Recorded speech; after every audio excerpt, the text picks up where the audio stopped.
भाई माए बहने, आप सभी को नमस्कार।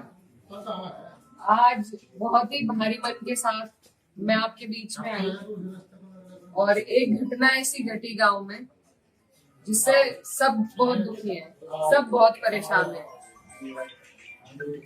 मंदिर का इस तरीके से मंदिर को खंडित करना, किसी भी आस्था की जगह को खंडित करना, ये कहीं भी बर्दाश्त के काबिल नहीं है और इसकी जितने कड़े शब्दों में वो हम निंदा करते हैं। और जो भी कोई इसका मुजरिम है, जो चले गए, ना उनका कोई हिमायती है, ना कभी किसी ने उनकी हिमायत में फोन किया। और भी कोई अगर आपको इसमें लगते हैं तो उनको भी कड़ी से कड़ी सजा मिलनी चाहिए। मेरी ये आप लोगों से बस इतनी विनती है कि यहाँ पर पूरा गांव है हमारा, हमारे पक्ष के लोग भी हैं, विपक्ष के लोग भी हैं। एक तरीका होता है आलोचना करने का, एक तरीका होता है विरोध करने का, और विरोध से किसी को आपत्ति नहीं है। लेकिन जो जिस तरीके की भाषा का उपयोग किया गया, जो चीजें कही गई धर्म के ऊपर, बिरादरी के ऊपर, महिलाओं के चरित्र के ऊपर,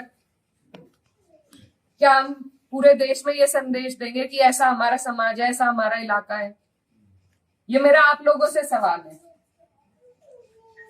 मैं जब चुनाव जीती थी तो मैं इतनी खुश थी, इसलिए नहीं कि मैं जीती, इसलिए कि मुझे सर्व समाज ने, सर्व धर्म ने, सर्व जाति के लोगों ने मुझे अपना वोट दिया था। मेरे लिए उससे बड़ी उपलब्धि जीत की नहीं थी। और हर जगह आप देखेंगे, अगर मैंने कई बार ये बात कही कि मेरे लिए सबसे बड़ी उपलब्धि है कि मुझे सबने वोट दिया, सबने अपना आशीर्वाद दिया, अपनी बेटी माना, अपनी बहन माना, और आप सभी मेरी हिम्मत हो।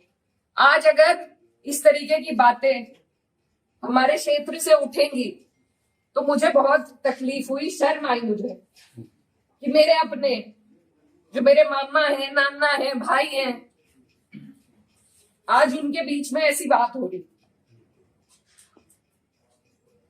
और ये सिर्फ मुझे गाली नहीं है, मेरे इलाके की, मेरे समाज की, मेरे इस इलाके की जितनी भी बेटियां हैं, जो मुझे ये आके कहती थी कि दीदी हम भी आपकी तरह आगे बढ़ेंगे, हम भी आगे निकलेंगे, उन सब के कदम इससे डगमगाएंगे। और मुझे ये बात बर्दाश्त नहीं। मेरे पे तरह तरह के सवाल उठाए जा रहे हैं। मैंने कभी धर्म की राजनीति नहीं करी, कभी जात बिरादरी की भी नहीं राजनीति करी। मेरे लिए सब मेरे अपने हैं। जहां जिसे मेरी जिस वक्त समस्या होगी, जिस वक्त मेरी जरूरत होगी, मैं वहां पहुंचूंगी। मेरा परिवार बहुत सालों से, लंबे अरसे से राजनीति में है, आप लोगों के आशीर्वाद से। और हमारे वहां पर बाबूजी हुकुम सिंह जी का परिवार और हमारा परिवार लगातार राजनीति में रहा। कभी वो जीते, कभी हम जीते। लेकिन मैं आज उन्हें नमन करते हुए आपको ये बताना चाहती हूँ, कभी ऐसा नहीं हुआ कि किसी ने किसी पर व्यक्तिगत टिप्पणी करी हो, किसी ने किसी को इस तरीके की ओछी बातें कही हो। तो वो एक राजनीति का स्तर था। और आज जो राजनीति का स्तर हम लेके आ रहे हैं, मेरे काम हो सकता है लोगों को पसंद ना हो, बिल्कुल 5 साल बाद मुझे आपके बीच में आना है। मैं किसी आपकी कसौटी पे खरी नहीं उतरी, मैं वोट मांगने की भी हकदार हूं, और आपको देना भी नहीं चाहिए।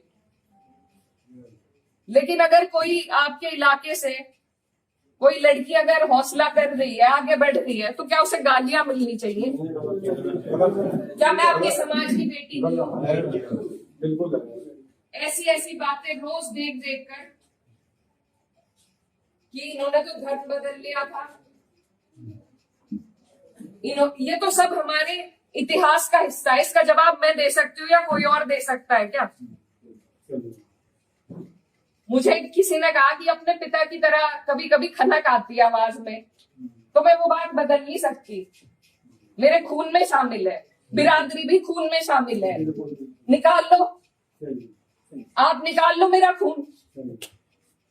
लेकिन इस तरीके से ना तो मेरे समाज का, ना मेरा सर इस तरीके से ना झुकाओ सारी दुनिया के सामने ही। मेरी आप सबसे अपील है हाथ जोड़ के। मैंने कभी नहीं कहा, कभी नहीं करी मैंने धर्म की राजनीति, ना मैं करूंगी। बहुत आसान है अगर मैं सिर्फ मुसलमानों की बात करूं, बहुत आसान है, मुझे कहीं भी नहीं जाना। हिंदू मुस्लिम सब करने बहुत आसान है, लेकिन मैं करना नहीं चाहती। आप सब मेरे अपने हो और मैं करूंगी भी नहीं। कोई कितना ही धकियाए, ये मेरी कसौटी है और पूरे 4-5 साल जो भी मेरा टाइम बचा उस पर मैं खरी उतरूंगी। मैं कभी भी इन लोगों से दब के उस रास्ते पे नहीं चलूंगी जहां ये मुझे चलाना चाह रहे हैं। मेरे इलाके ने जो सबका, हम सबका सर ऊंचा करा, दिल्ली की मीडिया तक ने इस पर रिपोर्ट बनाई कि वहां से ऐसा उदाहरण पेश हुआ है कैराना से।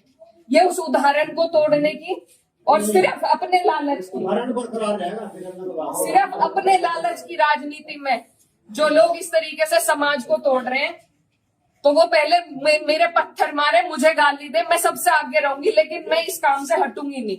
आप सब मेरे अपने हो, मैं किसी को नहीं छोड़ूंगी।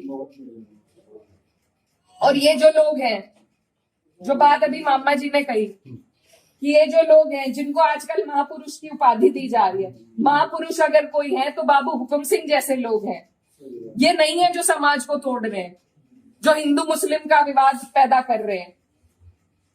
हमारा ये गांव, आसपास का जो इलाका है, सबसे पहले अपना पड़ोस होता है, बाकी चीजें बाद में होती है। और जब पड़ोस में इस तरह की नफरत भर दी जाएगी, बो दी जाएगी, तो बताइए हम कहाँ जाएंगे। आज मैं इस गांव में आई, मेरे पे ये भी इल्जाम लगाए गए कि 10 दिन से आई नहीं। पुलिस का हाल देखो यहाँ पर, रात से प्रशासन का मेरे पे फोन है, आप क्यों जा रही हो वहां? क्यों ना जाऊं मैं, मेरा इलाका नहीं है ये, कौन रोक देगा मुझे? लेकिन हम इसलिए नहीं आए क्योंकि खोसपुरा में 13वीं थी, उस वजह से उस सम्मान में हम राजनीति की बात करने आपके बीच में नहीं आए। लेकिन हर बात के विवाद बढ़ाना, इल्जाम लगाना, आज आपके बीच में आके धरातल के जो हालात है वो भी सामने आए। आप लोगों ने कई बातें बताई, कमेटी को लेकर बात बताई, वो सब भी जांच का विषय है। लेकिन फिलहाल जिस पे उंगली उठाई कि इस बच्चे ने ये करा, क्या वो बच्चा जेल नहीं गया? उसके गार्जियन भी गए।